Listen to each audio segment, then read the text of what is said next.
जवान यूं ही परवान चढ़ा उन फवाने शबाब आया, तो उसकी पेशानी सजदे के तकद्दुस से माला माल हो गई। उसकी आंखों में हया और शर्म के पहरे आ गए, उसके ख्यालों में पाकीज़गी आ गई, उसकी जिंदगी के शबो रोज नेकी के माहौल में बसर होने लगे। उसकी रातें जिक्र इलाही में, तिलावत कलाम मजीद में और दिन याद इलाही में रोजे से गुजरने लगे। वो जवान जिसकी जवानी अल्लाह की इबादत में गुजरी।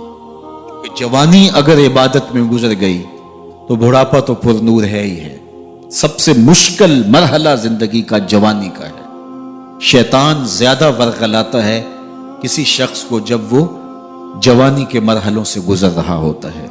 तो जिसकी जवानी खैरियत के साथ गुजर गई और उसने अपनी जवानी के तकद्दुस को महफूज रख के मंजिल तक पहुंचा लिया, अपनी इस्मत के जौहर की हिफाजत की, अपनी आबरू को लुटने नहीं दिया, अपनी आंखों की शर्म व हया पर पहरे बिठाए और आंख को बर्बाद नहीं होने दिया और अपनी जिंदगी के तकद्दुस का पहरा दिया, तो जो जवान अपनी जवानी को खैरियत के साथ गुजार गया।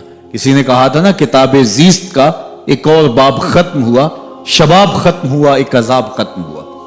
तो जवानी जिसकी मंजिल तक पहुंच गई खैरियत के साथ, आफियत के साए में। मुश्किल तो बड़ा है जवानी को मंजिल तक ले जाना, खैरियत के साथ, दागदार ना होने देना, जवानी के तकद्दुस को रुसवा ना होने देना, इस्मत के जौहर पे कालक ना लगने देना, ख्वाहिशात को गालिब ना आने देना। आसान काम तो नहीं है, मुश्किल काम है। लेकिन अगर कोई मुश्किल काट गया, जवानी के थोड़े से अय्याम में गुजार गया, अल्लाह अकबर। हजरत शेख खतली कहते हैं, दाता गंज बख्श अली हजवेरी अलैहि रहमा के मुर्शिद हैं, अद्दुनिया यौमुन वलना फीहा सौमुन। वो कहते हैं दुनिया एक दिन है, हम रोजा रख के गुजार रहे हैं। तो रोजा रख के सारा दिन गुजर ही जाता है, दोपहर भी आती है गुजर जाती है, और असर का वक्त भी आता है गुजर जाता है, खाने का वक्त भी आता है, चाय का वक्त भी आता है, सब कुछ होता है, लेकिन गुजर जाता है, इफ्तार तक बंदा पहुंच जाता है। जिसने जिंदगी रोजे की तरह गुजार दी, जिसने जवानी रोजा रख के गुजार दी, ख्वाहिशात को बेकाबू नहीं होने दिया, मुश्किल काम था लेकिन उसने मुश्किल काम कर दिखाया। अजर कितना बड़ा है, सुनिए अल्लाह के महबूब की जुबान से सुनिए। हुजूर ने इरशाद फरमाया, जो सैयद अबू हुरैरा के जरिए से हमारे तक पहुंचा, फरमाया कयामत के दिन जब सूरज का रुख सीधा होगा, जमीन तांबे की होगी, लोग पसीने में शराबूर होंगे, कोई टखनों तक पसीने में, कोई घुटनों तक, कोई कमर तक, किसी को पसीने की लगाम दी जाएगी। और वो पसीना ऐसे नहीं होगा जिस तरह ये पसीना है, इतना गर्म होगा।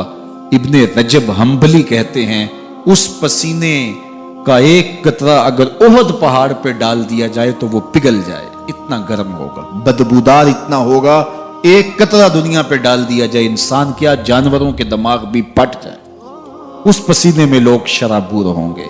लेकिन जिसने अपनी जवानी को आफियत से गुजारा होगा, कल कयामत के दिन जब कोई साया नहीं होगा, अल्लाह उस जवान पर अपने अर्श का ठंडा साया अता फरमाए। वो शख्स जिसको किसी औरत ने दावते गुनाह दी और वो साहिब मनसब थी, साहिब जमाल थी, और उसने ये कह के ये ख्वाहिश, ये आरजू मुस्तरद कर दी, इन्नी खौफुल्लाह। इसी तरह कोई औरत है तो उसने अपने तकद्दुस की हिफाजत की, अपनी आबरू पे पहरा दिया और किसी पेशकश को ठुकरा दिया, तो फरमाया कयामत के दिन जब कोई साया नहीं होगा, अल्लाह उसे भी अपने अर्श का ठंडा साया देगा।